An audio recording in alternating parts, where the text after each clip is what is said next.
This is my long presentation, and I decided to do it on the United States and Germany, kind of a comparison contrast video. And I'll just kind of start out by talking about, in this first slide, the United States and Germany, and then I'll go into Germany in kind of a longer length. I'll talk about some of their history, and then we'll go into crime as well as their criminal justice system and some of their issues in regards to what kind of crime they deal with over there. And then we'll kind of end it with kind of an overview of some of the comparisons and such that we gather throughout the video in the second to last slide. So the United States and Germany are in different parts of the world and have some different forms of policing and protecting their communities. They also have different problems that are unique to their countries. The US and Germany also have similarities such as their war on drugs and some constitutional similarities due to reconstructing done after World War I and World War II, as well as that of the Federal Republic system.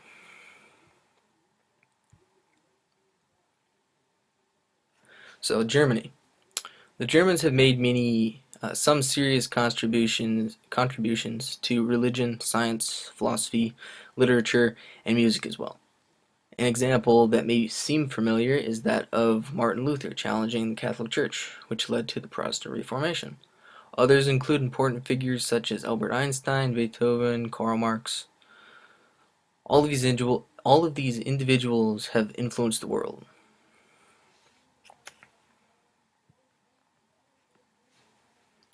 So historical development. So we'll get into a little bit of the history of Germany before we start getting into some of these comparisons. And there are some comparisons to make in regards to the historical development as we get into some of the stuff we talk about, like World War I and World War II, which kind of gets into some of the similarities between the United States and Germany. So the nation of Germany did not actually exist till the year of 1870, of which most of the German states in Central Europe were unified in a federation under Emperor Otto von Bismarck. During Bismarck's time as Chancellor, Germany was at a stage of adjustment to civilized, centralized governmental power. He was able to establish a strong elite civil service that serves to this day in Germany. Quite impressive there. It includes the personnel of all police, judicial, and sanctioning agencies in Germany. The German civil code was also developed under Bismarck, which is very important to Germany as a new state. Was very important. World War I and World War II were dark times for Germany, as the latter war ended in political as well as economic destruction. This ended in the establishment of a new constitution that was more proficient than that of the Weimar Republic. One such change that was that the establishment of the lawmaking constitutional court, similar to the United States. So this is kind of where we get into some similarities between the United States and Germany, in the sense that they did have some changes made to their constitution after they were beaten World War II. And that's where we kind of talk about in this next little section here. Germany's basic laws, 146 articles, contain similarities to that of the United States Constitution. So that just kind of goes into the similarities here between U.S. and Germany, that we kind of changed some of their law, or at least their basic laws as stated there.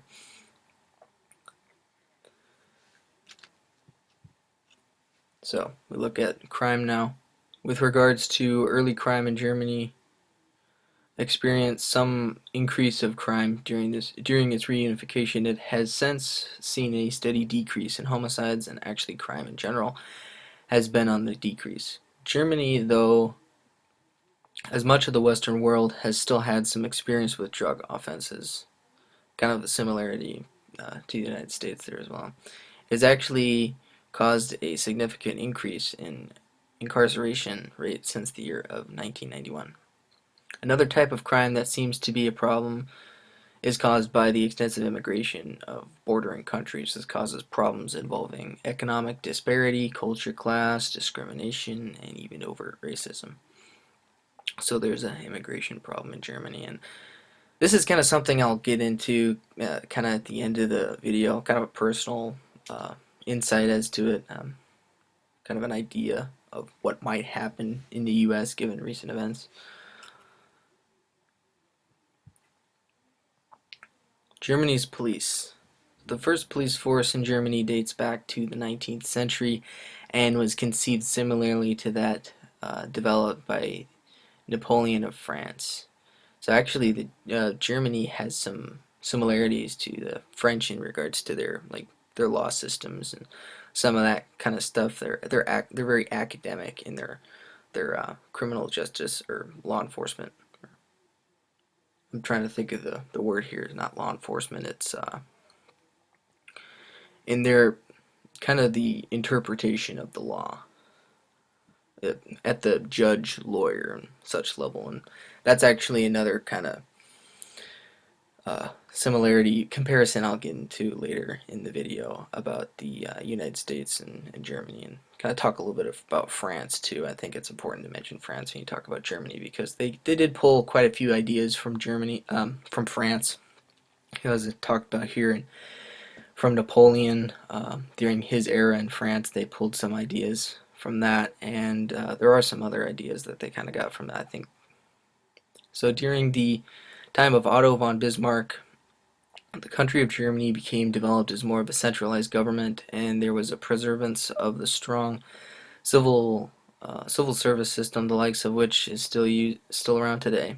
The police force was an important part of the system and would see a growth from 200,000 to 1.5 million during Hitler and the National Socialist Party's time in Germany.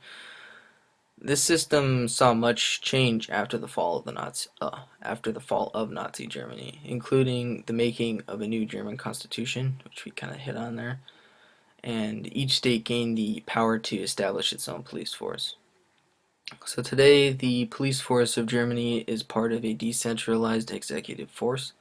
The main principles of the police laws in the 16 states deal with the prevention of crime, the preservation of security and order, as well as warding off impending danger. So that kind of sounds like what we do here in the U.S., what our police force does. Kind of a general idea of what they're there for.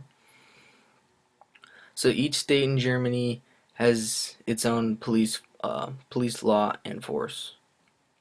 The state controls its force from the Interior Ministry rather than decentralizing the police, other units of local government.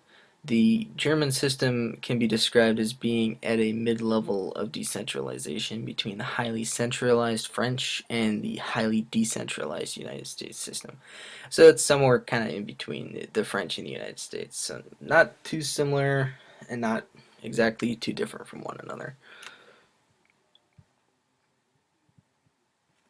So more on Germany's police, and this is kind of where we get into the different specialized kind of areas, or the different ranks, so kind of different ranks of the police, different areas. So in each state there are several kinds of police. Some of these different kinds of police are the Schutzpolizei, the Kriminalpolizei, and the Federal Border Police. And then they have the GSG-9. So the Schutzpolizei are basically the municipal police. They're the first guys to arrive on the scene, and they handle all the general aspects of law enforcement and simple investigations. So they kind of form that base layer of the police force, and they perform very general duties. Nothing too specialized. So after them, we get to this little bit more specialized unit, the Kriminalpolizei. And they are plainclothes police that handle serious crime investigations, as well as situations that require developing a case against a suspect. So they're a little bit more advanced than the Schutzpolizei. They gather information and they develop a case against a suspect. I guess the text said plainclothes, so they probably do quite a bit of undercover investigation kind of stuff, is what I'm gathering from that. The Federal Border Police is the next one. And these form of police are organized along military lines but are under supervision of the Ministry of Defense. They are associated with border control, sea patrol, and airport and railroad security. They can also assist in cases of major civil disturbances beyond the scope of the state police.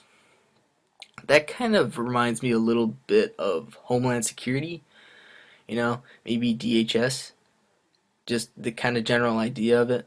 It's kind of protecting they're kind of organized along military lines, which is kind of why I said Homeland Security. But they also are associated with border control, sea patrol, and airport and railroad security, which kind of makes me think of DHS. So maybe a little bit of both. That's just kind of comparing that to the United States there. And then they have GSG-9, and that's a special task force that handles terrorist incidents, which is definitely an issue across the globe, transnational thing now. It's terrorism, and it's always good to have a special task force that can take care of that. So those are like 4 levels of the 4 different kinds of police. There are more, but those are the ones I'll go through there. Now we look at the criminal law in Germany. So looking back to earlier times, German criminal law was a combination of common law principles and local indigenous law. In the late 17th century, criminal law became codified in most territories, and then in the late 19th century, under Bismarck, as he was mentioned earlier, a unified criminal code was enacted. This code they created has generally remained in effect despite all the changes that have occurred in Germany over the past 125 years. So German law is a combination of statutes, ordinances, and administrative rules. 2 different kinds of statutes comprise the largest portion of German law, and they are federal statutes, and the second are state laws. Criminal codes are carefully integrated bodies of general principles arranged in a highly systematized manner and phrased in abstract language, allowing lawyers and judges to liberally apply them in resolving particular cases. That kind of reminds me of how we have it in the United States, or at least from some of my criminal law classes I've taken.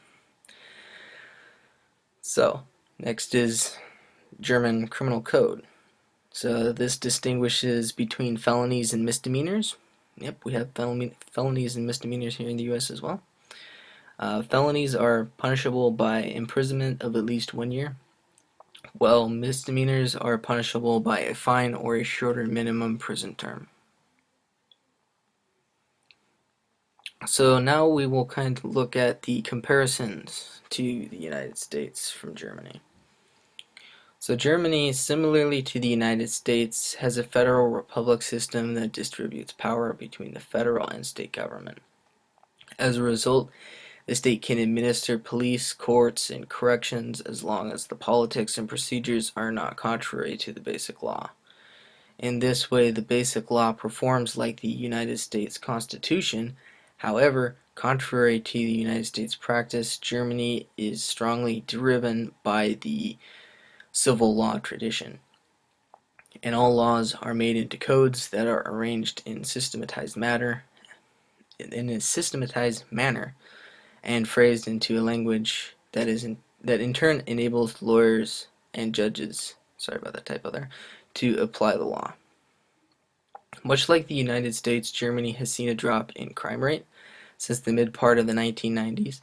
Despite the overall crime drop in Germany with regards to violence, drugs, and even human trafficking, drug-related offenses still remain a serious problem in the U.S. as well as Germany. So there's another common ground there between the U.S. and Germany.